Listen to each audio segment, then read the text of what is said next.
welcome to Deck Obsessed. This is Rhonda, and in this video I'm reviewing the Fairies and Magical Creatures Tarot Card Magic and Mysticism deck by Francesca Matteoni, an Italian poet, writer, and historian, and illustrated by Otto Gabos, an Italian artist who since 1985 has been part of numerous significant comic book movements. For those of you who, like me, prefer to clearly see the cards in the deck before you decide to buy it to make sure you resonate with the art and the messages, I'll be showing you every card in the deck. I'll also give you a basic overview of the guidebook and read a couple of sample in-depth card descriptions so you can get a feel for the card's deeper meanings. Let's get started. The cards come in this very nice, sturdy box with a side flap and magnetic closure. Inside, there is a fitted compartment to hold the cards, which come in another nice lightweight box, and the guidebook fits perfectly atop that compartment. Here's the compartment. It's a lightweight cardboard compartment, and the cards come in this additional box. The cards are 3 by 5 inches. The guidebook is 4 1/4 by 6 inches. There are 78 cards in the deck like the standard tarot. The cards are nice and thick with a semi-gloss coating on both sides. And the guidebook, which has a semi-hard cover, has color reproductions of the cards inside. So Francesca Matteoni was inspired by the Rider-Waite-Smith tarot system, though she altered it to fit the lives and stories of the magical creatures in the deck.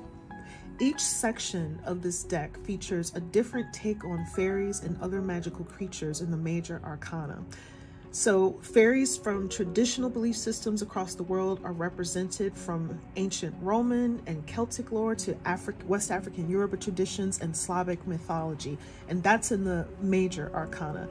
For the court cards, the author brings to life elemental characters from fairy tales and literary and mythological sources. And then in the rest of the deck, with the minor arcana, the fairies and other creatures are shown confronting contemporary issues such as ecology or equality.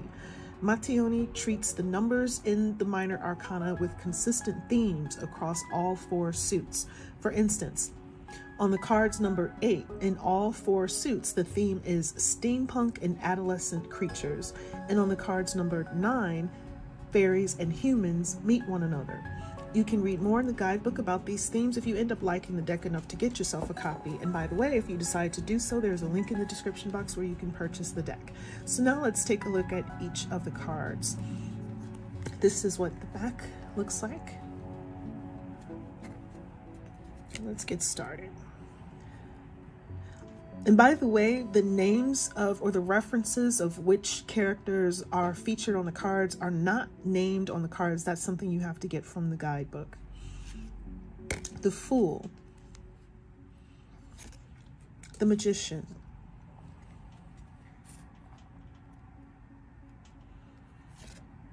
the High Priestess,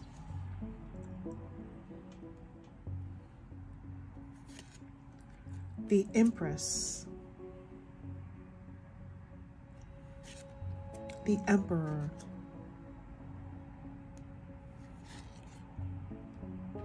the Hierophant,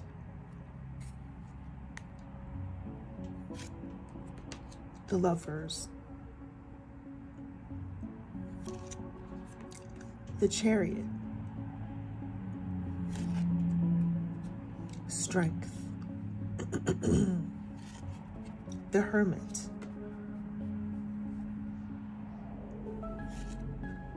Wheel of Fortune, Justice, the Hanged Man, Death,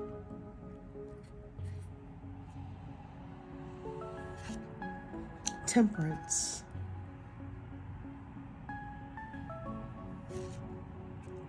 the Devil, the Tower, the star, the moon, the sun,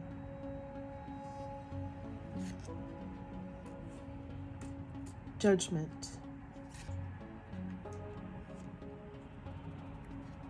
the world. And now we're entering into the suit of wands. This is the Ace of Wands, which they've numbered 1 instead of calling the ace. 2 of Wands, 3, 4,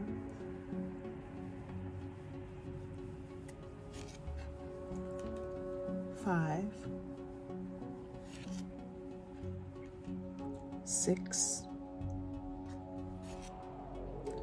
7, 8,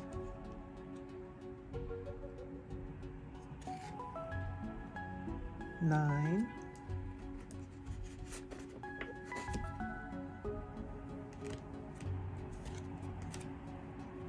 10,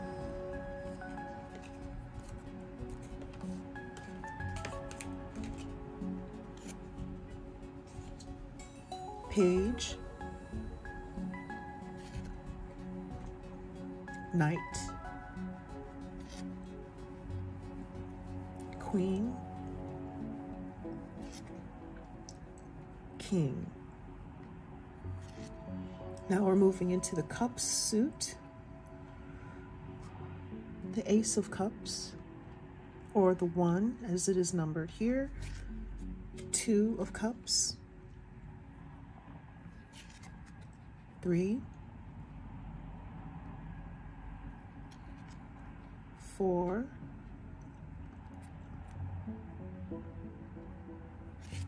5, 6, 7, 8, 9, 10,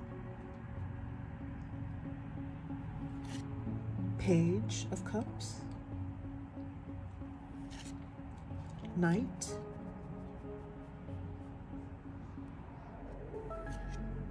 Queen,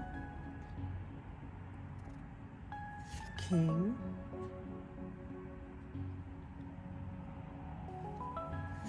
and now we are in the Swords suit. Ace of Swords, or 1, 2 of Swords, 3, 4,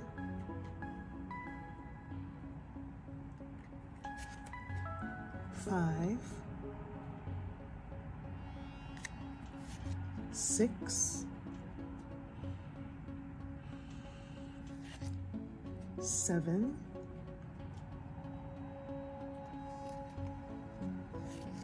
8,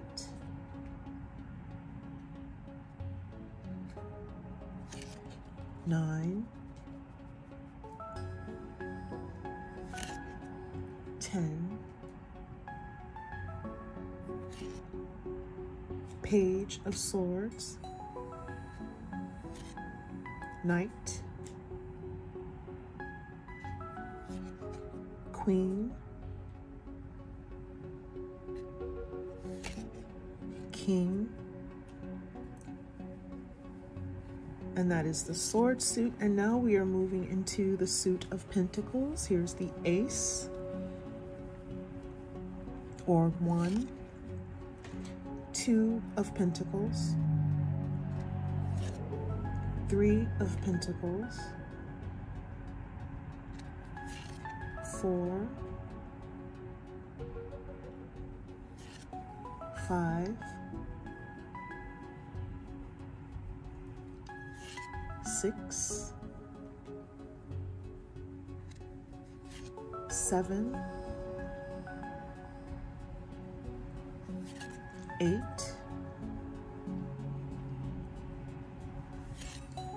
9, 10, Page of Pentacles, Knight, Queen, King. You might recognize that person. It's David Bowie's character from The Labyrinth. And that is the last Pentacles card and also the last card in the deck. And now we're going to take a closer look at the guidebook. So here's the cover and here's the back. The table of contents lists each section, but it does not list any of the individual cards, nor does it list the first page of each card suit. It merely lists the first page of the minor arcana section, so you do have to look around a little bit to find your cards. The book starts off with the section that explores who fairies are, how they came to be as these threshold beings who straddle the worlds of the living and the dead. Next is a section that describes how the deck works thematically with the fairies. Then you have sections with the card descriptions. For the major arcana, there's a 2-page spread for each card. On the left, there's a full-page color reproduction of the card, and on the right, there's a couple of paragraphs. And so there's a 2-page spread, and you get a couple of paragraphs interpreting the card. And then for the minor arcana section, just look at a couple more of the major arcana sections. And then for the minor arcana cards, each card has 1 page with the medium-sized reproduction of the card in full color and a couple of paragraphs worth of an interpretation. Towards the end of the book, there is a section on reading and interpreting the tarot cards. And they start off by encouraging readers to trust their own intuition and not to rely too heavily on the book. She also provides enchanting suggestions for connecting with the fairies as you work with the deck, literally inviting them into your space by doing things like leaving out a dish of milk for them.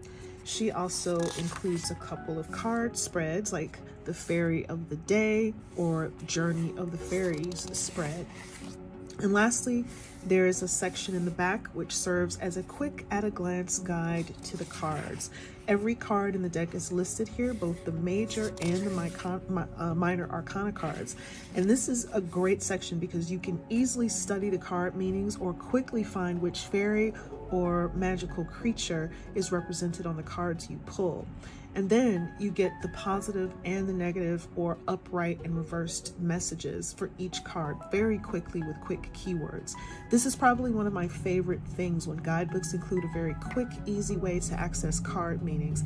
It's also a great way to learn the deck, which also makes this book very beginner friendly.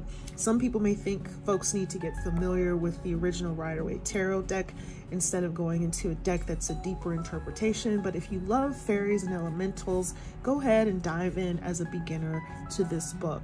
Everybody learns in different ways, so if you feel comfortable diving in, go ahead. And if you need further instruction, you can always do that. But lastly, there are bios for the author and illustrator at the end of the book. Now I'm going to read 2 samples from the guidebook for 2 of the cards, and who knows, maybe there's something in the messages that you need to hear today. First, we're going to look at the Sun, which is on page 51. And here's the card, and in comparison, this is what the card looks like, and then you have a larger reproduction of the card in the book. So here's the meaning. Sun, Kamanan Daplak. Fairies and sprites belong to the people of twilight. Their bodies become visible in the amber light of evening and with the earliest light of dawn, when the thread of this dimension thins and the warmth dissolves but does not vanish. It's difficult to imagine them in the shining of the sun, since they shy away from full day. But some of them demonstrate the happy and beneficial qualities of the 19th card of the Arcana. For this deck, I have chosen the Kamanan Daplek of the Philippines, miniature creatures who are thoughtless, spiteful, but not malicious, perpetually focused on their dance in nature and in love with the most helpless beings and children. They have hair the color of corn, smell like ylang ylang, and live in trees near streams. They carry the sun inside them. At sunset, we can hear them calling us by name, laughing. Like the Arcana card, in a given moment of the day, they remind us that it's never too late to shine and that the generous sun offers its most magical ray. So that is an example from the major arcana. And now I want to look at an example from the minor arcana. And we're going to take a look at the Six of Wands on page 63. And as a reminder, here is that card.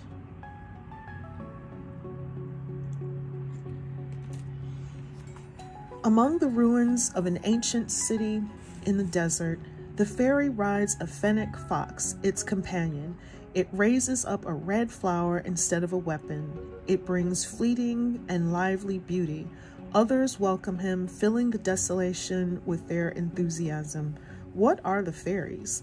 Lost, insignificant beings, souls of broken pieces, voices of animals, plants, or great ruins, thieves, tricksters, ferocious people who watch us from death, wind, and sand. They are that which does not seem important, belief, fear. And it is there that art is born. In the Six of Wands, those who have long been in the margins are recognized and loved. It is a card of victory that comes from the humble and good. Okay, those are the two samples. That is it. That is my review of the Fairies and Magical Creatures card deck. Remember, if you would like to add this deck to your collection, please do click the link in the description box where you can purchase it. I also have some links to other works or my reviews of other card decks featuring fairies and magical creatures, so check those out. I will also be linking to other works by the author. And if you happen to like this review, please leave a comment, hit the like, subscribe, and notification buttons, and please do check out my other videos. Thank you so much for watching Deck Obsessed. This is Rhonda wishing you a beautiful day. See you next time.